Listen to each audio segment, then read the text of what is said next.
சொல்றான் மக்கள் மன்னா நாடாளும் மன்னா உங்களுக்கு நாட்டு மக்கள் நிலை உங்க அறியாதவர்கள் நீங்க.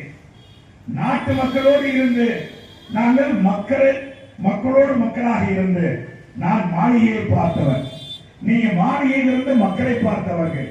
எனவே நான் நாட்டு மக்களுடைய உணர்வுகளை நான் உங்களிடத்தில் பிரதிபலிக்கிறேன் என்று ஒரு வசனம் வரும்.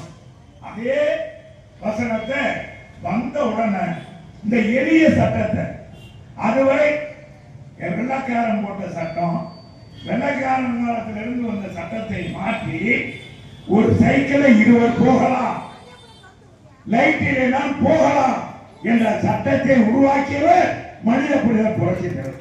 முதல்ல எடுத்தோடனே புரட்சி எப்படிப்பட்ட பாருங்க. அதே மாதிரி அந்த காலத்துல மக்கள் ரொம்ப வறுமையில் இருந்தாங்க. அது கருணாநிதி பீரியட்.